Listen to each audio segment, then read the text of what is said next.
الحمد لله. النفس تبكي على الدنيا وقد علمت أن السلامة فيها ترك ما فيها.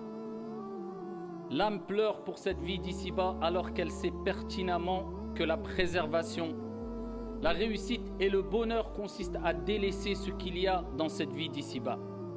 La dara lil mar'i ba'da al-maut yaskunuha illa allati kana min qabli al-maut yabniha. Aucune demeure heureuse et de réussite dans l'au-delà pour celui qui n'a pas construit cette demeure alors qu'il vivait dans cette vie d'ici-bas à travers les bonnes actions et à travers ce qui satisfait notre Seigneur Tabaraka wa Ta'ala. فَإِن بَنَاهَا بِخَيْرٍ طَابَ مَسْكَنُهُ وَإِن بَنَاهَا بِشَرٍ خَابَ بَانِيهَا.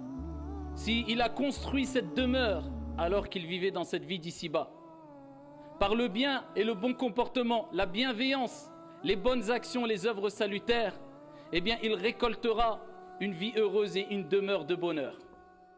Contrairement à celui qui a construit sa demeure dans l'au-delà à travers des mauvaises actions ici-bas, eh bien il ne trouvera qu'une mauvaise demeure désagréable et il regrettera amèrement. Ayyuha al-ikhwatul kiram, notre première demeure parmi les demeures de l'au-delà, ce n'est autre que Al-Qabr Sunduqul Amal, la tombe appelée aussi le caisson des actions. Bonne action ou mauvaise action.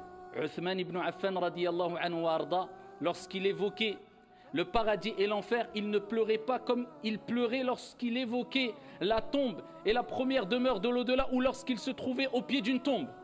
On l'a interrogé sur ce comportement et il dit tout simplement parce que la tombe Al-Qabr, c'est la première demeure parmi les demeures de l'au-delà.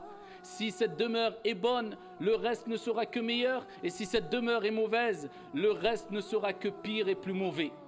Al-Qabr. Est-ce qu'on s'est déjà posé la question, quel sera notre état la première journée ou la première nuit dans notre tombe? Et c'est ce qu'on va voir, Inch'Allah. Ayyuha al-ikhwatul kiram, il faut savoir que nous allons quitter un jour ou un autre cette vie d'ici-bas. Ce soir, demain, après-demain, Allahu a'lam, dans tous les cas, on est tous unanimes sur la réponse à cette question, est-ce que nous allons mourir? Oui, nous allons mourir. Kullu nafsin dha'iqatul maut. Mais ce qui nous importe, ce n'est pas de savoir où et quand on va mourir, mais dans quel état on sera lorsqu'on va mourir. Et qu'est-ce qu'on a préparé pour notre mort? C'est le plus important. Amma, où tu vas mourir, quand tu vas mourir, ici n'est pas la question la plus importante à se poser. Mais le plus important, c'est comment vas-tu mourir? Dans quel état? Et qu'est-ce que tu as préparé pour la mort? On va quitter cette vie d'ici-bas, cette demeure d'examen. Et on va rendre notre copie. Notre copie, ce n'est autre que ce livre où tout a été inscrit par les anges al-malaïka, les nobles scribes qui ont eu l'ordre de noter tout. Petit et grand péché, petite et grande action, tout. فَمَنْ يَعْمَلْ مِثْقَالَ ذَرَّةٍ ذَرَّةٍ خَيْرًا يَرَهُ وَمَنْ يَعْمَلْ مِثْقَالَ ذَرَّةٍ شَرًّا يَرَهُ. Celui qui a fait le poids d'un atome tout petit, minuscule, le poids d'un atome de bien, il le verra, car ton Seigneur est juste et équitable. Et celui qui a fait le poids d'un atome de mal, il le verra, car tout est inscrit et on te dira au jour de la résurrection, Iqra kitabak, lis ton livre. Et ton Seigneur n'oublie rien, tout sera inscrit. Eh bien quand tu rendras ta copie, eh bien là les choses sérieuses vont vraiment commencer. Et ça commence par as-sakarat wal-kurubat, l'agonie de la mort. Vous savez que même le prophète alayhi salatu wassalam, alladhi ghufira lahu ma taqaddama min dhanbihi wa ma ta'akhkhar, celui dont on a pardonné ses péchés présents, passés et futurs, eh bien, a souffert lors de ces derniers instants de sa vie, non pas parce que c'était une punition, mais toute épreuve qui nous arrive à nous en tant que croyants, nous avons cette conviction-là, ce n'est que bien et purification et récompense au jour dernier. Donc tout ce qui nous arrive, khair, insha'Allah. Ce n'est que du bien, alhamdulillah. C'est pour cela que le bien-aimé, celui qui était le plus aimé parmi les êtres humains, auprès d'Allah subhanahu wa ta'ala, Dieu l'a éprouvé. Non pas parce qu'il ne l'aime pas, mais au contraire parce qu'il l'aime. Donc quand Dieu t'éprouve, c'est parce que Dieu t'aime. Et parce qu'il aime te voir patienter Et patienter, c'est une preuve d'amour vis-à-vis de ton Seigneur Tabaraka wa Ta'ala. Et quand tu prouves ton amour à Allah, eh bien Allah Azza wa Jal te donne ce cadeau qui est le meilleur et le plus beau des cadeaux, son amour Subhanahu wa Ta'ala. Allah t'aimera Inch'Allah Tabaraka wa Ta'ala. Le prophète alayhi salatu wa salam trempait sa main dans de l'eau, essuyait son visage et disait La ilaha illallah, inna lil mawti la sakarat. Il n'y a de divinité digne d'être adorée qu'Allah subhanahu wa ta'ala. Certes, la mort a son agonie et il a souffert. Pour l'élever en degré dans les plus hautes sphères au paradis, alayhi salatu wa salam. Donc, quelque part, souffrir, être malade avant la mort, c'est un bon signe. Ce n'est pas un mauvais signe qui laisserait croire que Dieu te châtie. Non, Dieu te purifie et veut te purifier tout au long de ta vie à travers les épreuves, à travers les problèmes, à travers les soucis. Et plus tu patientes, et plus tu restes ferme, et plus tu réussis ces examens, ces différents examens qui feront que Dieu te purifiera et ne cessera de te purifier jusqu'à ce que tu rencontres ton Seigneur alors qu'il est satisfait de toi, subhanahu wa ta'ala. Ton âme ensuite, elle sortira de ton corps, comme vous le savez dans le long hadith que j'abrège. L'ange de la mort viendra avec la bonne ou la mauvaise annonce. Si tu faisais partie des gens du bien, eh bien il t'annoncera la bonne annonce en te disant viens, sors, viens rejoindre le pardon, la miséricorde de ton Seigneur Tabaraka wa Ta'ala. Il t'annoncera de belles paroles et à peine qu'il saisira ton âme, et voilà que les anges qui sont un grand nombre d'anges, eh bien seront autour de toi et saisiront cette âme-là et viendront avec des linceuls du paradis et avec des parfums du paradis, des linceuls paradisiaques et des parfums paradisiaques, et ils te feront monter jusqu'au ciel le plus bas, et les anges diront quelle est cette bonne odeur, et on te citera par tes plus beaux noms, et on dira c'est un tel, fils d'un tel, et ensuite on t'ouvrira le ciel le premier ciel, le ciel le plus bas, et ensuite tu monteras le deuxième, 3, 4, 5, 6, 7e ciel, et tu redescendras pour retrouver ta demeure, bi'idhnillah azza wa jal, qui sera félicité, bonheur et réussite, incha'Allah tabaraka wa ta'ala. Contrairement au mauvais, à celui qui s'est laissé emporter par les passions et les plaisirs, qui n'avaient pas de cadre, grand péché, injustice, meurtre, répandu le mal, désobéissance envers les parents, tout ce que Dieu détestait, et il persistait, et il se la coulait douce, et il était dans l'insouciance, et il a oublié que cet examen que nous sommes en train de passer a un temps bien délimité, et que lorsque cet examen est terminé, il n'y a plus de repentir possible, c'est trop tard. Eh bien, le prophète alayhi salatu wa salam dit, quant à la deuxième catégorie de personnes, l'ange de la mort viendra et lui annoncera la mauvaise nouvelle. Viens rejoindre la malédiction, la colère de ton Seigneur tabaraka wa ta'ala. Et voilà que les anges qui sont autour le saisiront avec un visage noir et terrifiant, avec des vêtements durs, rudes, nauséabondes qui sentent mauvais, et le mettront dedans et monteront avec eux le ciel le plus bas. Et quand on sentira la mauvaise odeur, les anges sentiront la mauvaise odeur, diront quelle est cette odeur répugnante, et ils le citeront par les plus beaux, les plus mauvais des noms à travers lesquels on le citait dans la vie d'ici-bas. Ils diront c'est un tel, fils d'un tel, et ils refuseront de lui ouvrir les portes du premier ciel, et ensuite il sera lancé dans sa tombe. Et là il rejoindra sa demeure. Ce n'est pas sa villa climatisée, ce n'est pas son appartement, ce n'est pas sa maison, ce qui n'est pas illicite en soi, bien sûr, ici-bas. Mais ce n'est pas ça. Ce n'est pas une maison bien tapissée, bien décorée, plein de meubles, écran plat. Non, c'est la même demeure qu'on aura toutes et tous ici au début, on va dire. C'est-à-dire Al-Qabr, 4 blocs de terre. Et tu repartiras comme tu es né, nu. Et ton vêtement ne sera ni un jogging, ni un costume, ni je ne sais quoi. Non, Dieu te rappelle ces signes. Il te rappelle à travers le fait que tu repartiras avec un linceul, même si tu étais milliardaire, la parole qui est Inna lillahi wa inna ilayhi raji'un. Nous appartenons à Allah, bon gré, mal gré. Fatigue-toi, te fatigue pas. Tu le veux pas. On retournera tous vers notre Seigneur tabaraka wa ta'ala. Et là, quand tu seras dans ta demeure, tu seras seul ou pas? Non, tu ne seras pas seul. Il y a 3 choses qui t'accompagneront jusque ta tombe.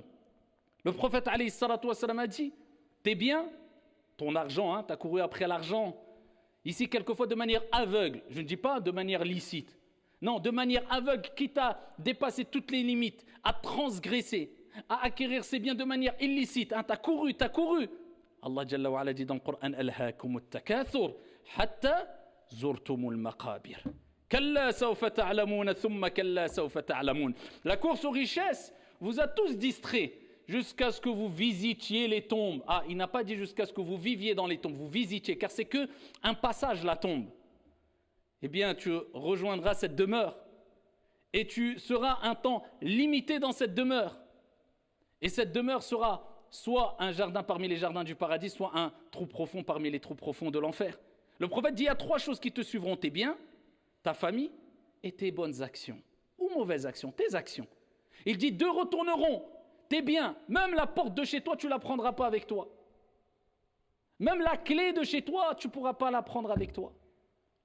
J'ai acheté une maison quelquefois de manière illicite en passant par riba et tout, en étant très fier. On peut être fier si on l'a fait de manière licite et que cette vie d'ici-bas, ce matériel, même si tu as une villa avec piscine, si tu as ce que tu peux avoir ce que tu veux, personne ne peut rendre illicite ce que Dieu a rendu licite, mais à partir du moment où ça ne te détourne pas du rappel de ton Seigneur, ça ne te pousse pas à l'orgueil, ça ne te pousse pas au péché, à partir de ce moment-là, il n'y a aucun problème.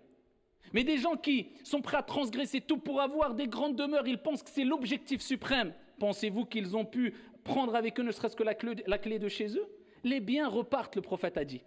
Tout ton argent, tes biens, tu ne prendras rien. C'est tes héritiers, ils vont peut-être se disputer, peut-être même se disputer pour les avoir alors que tu as travaillé toute ta vie pour cela. Combien de milliardaires arrivent à 70 ans, 80 ans, 90 ans, ils sont milliardaires, ils n'ont pas profité du tiers de ce qu'ils ont. Et après, vous voyez que ce n'est pas un objectif suprême ou ce n'est pas un objectif ici unique à atteindre dans cette vie d'ici-bas, c'est simplement un moyen pour pouvoir vivre, s'épanouir si tu veux, mais ton objectif suprême c'est la demeure de l'au-delà. Si tu as compris cela, profite de cette vie d'ici-bas, la haraj, il n'y a aucun problème. Vis, amuse-toi, profite. Si tu as compris la règle que j'ai précitée ou que j'ai citée précédemment, c'est bon, il n'y a pas de problème. Eh bien les biens repartiront, la famille repartiront. Tes amis, tes frères, ton épouse, ton époux, ton père, ta mère, les avocats, les juges, personne ne pourra t'aider. Tout seul avec tes actions. Tes actions, bien sûr tes actions. Quand tu seras dans ta tombe, le prophète alayhi salatu wassalam a dit, les gens de bien verront une personne, un homme au beau visage resplendissant. Et ils diront, mais qui es-tu? Tu n'inspires que le bien. Mais dis-moi qui es-tu? Et il dira, je suis tes bonnes actions. Je suis ton hajj, je suis ta prière à l'heure, je suis ta prière de l'fajr à l'heure, je suis tes aumônes, je suis ton bon comportement, je suis ta modestie, je suis tes qualités que tu avais ici-bas, je suis ta piété. Eh bien Allah subhanahu wa ta'ala va représenter tes bonnes actions à travers un homme qui va t'annoncer la bonne nouvelle. Allah. Contrairement aux mauvais, le prophète alayhi salatu wassalam fi sahih dit, les mauvais verront un homme qui sera terrifiant, imagine-toi, dans ta tombe, le noir, 4 blocs de terre, en plus. Eh bien, tu vois une personne terrifiante. Et il dira, mais qui es-tu? Tu m'inspires que le mal, tu me fais peur. Et il dira, je suis tes mauvaises actions.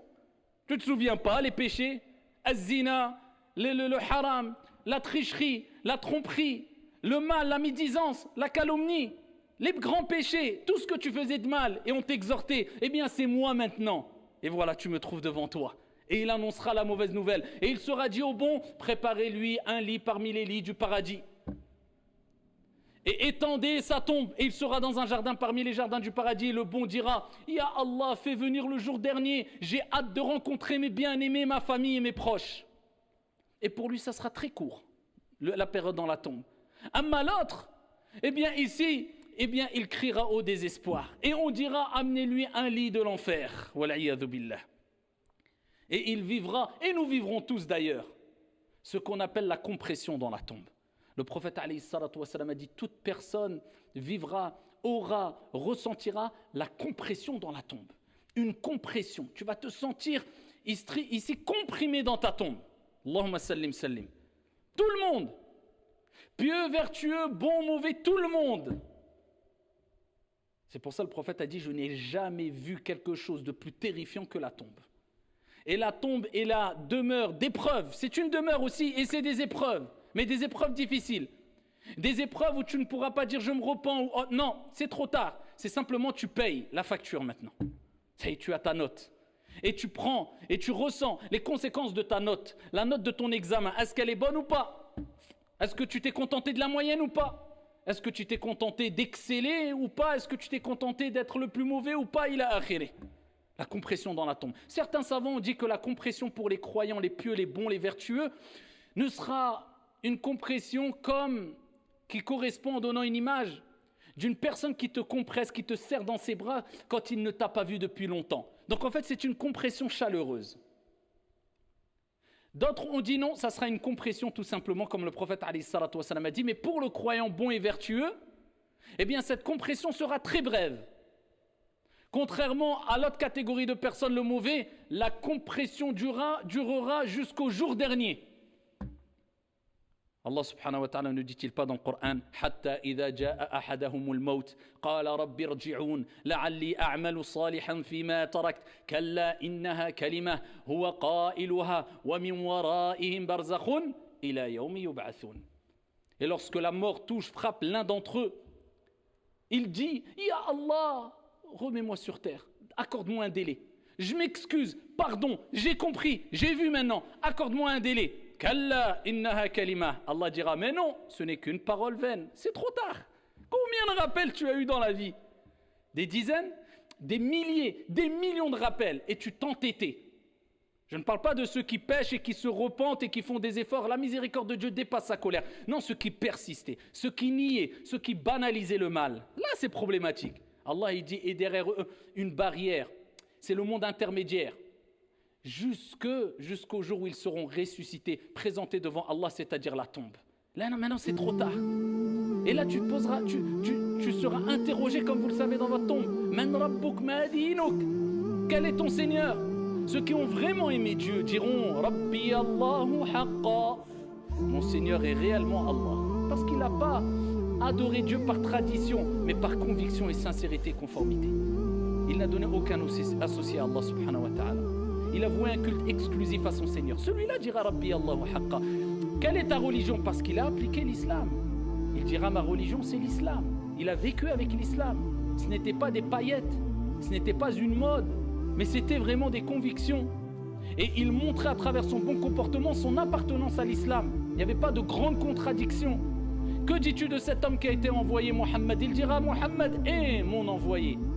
Mohammed alayhi salatu wassalam est le dernier des envoyés. Pourquoi? Parce qu'il a suivi la voie du prophète, l'exemple, la méthodologie, le comportement du prophète Mohammed alayhi salatu wassalam. Contrairement à l'autre qui dira, comme le prophète a mentionné dans le hadith, il dira j'ai entendu parler. Vous me direz maintenant, comment être préservé alors du châtiment, de la tombe?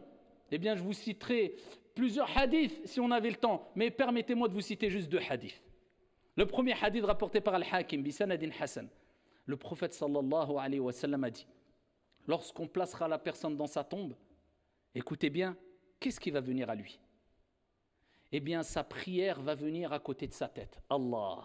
Vous avez vu comment, ici, Dieu va faire donner l'apparence, comment Dieu va représenter quelque part vos bonnes et mauvaises actions. Nos bonnes et mauvaises actions, ce sera un bouclier pour nous.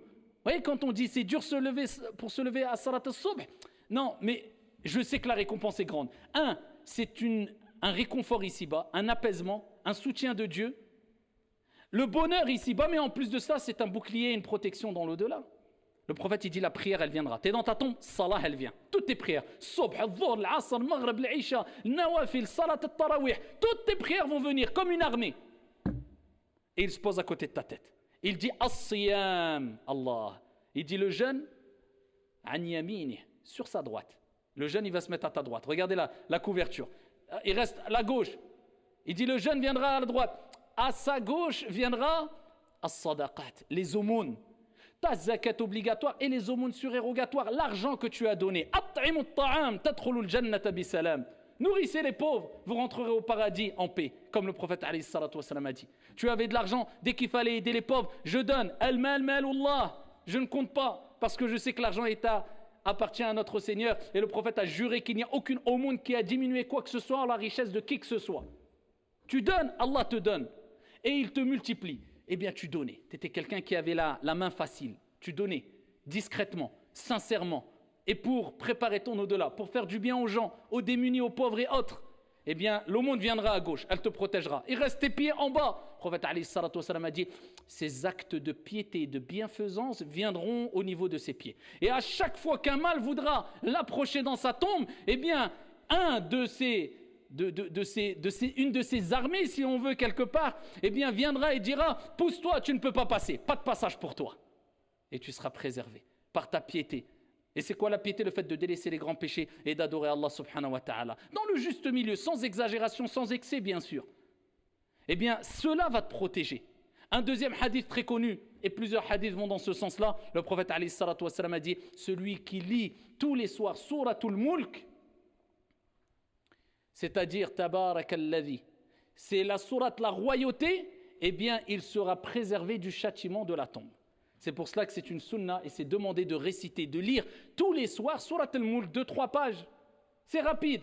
Si tu peux les lire tous les soirs et essayer de la méditer, de la comprendre et d'appliquer ce qu'il y a dans cette sourate. Et tous les jours tu lis Surat al-Mulk, ça sera une cause de ta préservation, insha'Allah wa tabaraka wa ta'ala, dans ta tombe contre n'importe quel mal qui peut te toucher. Donc nous comprenons bien, ayyuhal ikhwatul kiram, que ce qui nous attend, ce n'est même pas dans l'au-delà. Je ne suis même pas arrivé au jour du jugement. Je n'ai même pas parlé de Israfil qui va souffler à 2 ou 3 reprises dans la corne et ce moment où les gens vont ressusciter et le soleil sera à côté des têtes et que la sueur va représenter nos mauvaises actions. Certains vont être noyés dans leur sueur. Je ne parle pas de ce qui va durer 50 000 ans. Je parle juste de ce qui va nous arriver dans quelques semaines, quelques mois, quelques années dans notre tombe. Et ça, c'est juste un petit résumé pour vous dire, ayyuhal akhiyar, que cette vie d'ici-bas, c'est une vie où on se prépare pour le delà. Et quand tu profites de cette vie d'ici-bas, aucun mal. Mais il ne faut pas que ces bienfaits, ces délices de cette vie d'ici-bas rentrent dans ton cœur à tel point que tu te détournes d'Allah subhanahu wa ta'ala ou que tu es noyé par les biens d'ici-bas. Plus de prière à l'heure, tu tombes facilement dans les grands péchés, tu fais du mal aux gens. Pourquoi? Ton seul objectif, c'est cette vie d'ici-bas. Tu es assoiffé, tu es affamé et tu ne seras jamais rassasié. Amma, si tu as compris ce juste milieu-là, et tu as compris l'objectif suprême, quel est-il? Eh bien, alhamdulillah, tu peux profiter de cette vie d'ici-bas sereinement, bi'idhnillah azza wa jal. En tout cas, nous implorons notre Seigneur, tabaraka wa ta'ala, de nous accorder à toutes et à tous une vie heureuse et une vie de piété, et qu'Allah subhanahu wa ta'ala nous accorde une bonne fin et une fin heureuse, et qu'Allah jalla wa ala fasse de nos demeures une demeure ou un jardin parmi les jardins du paradis, et non un trou profond parmi les trous profonds du feu de l'enfer. آمين يا رب العالمين. هذا وصلوا وسلموا رحمكم الله على نبي المختار.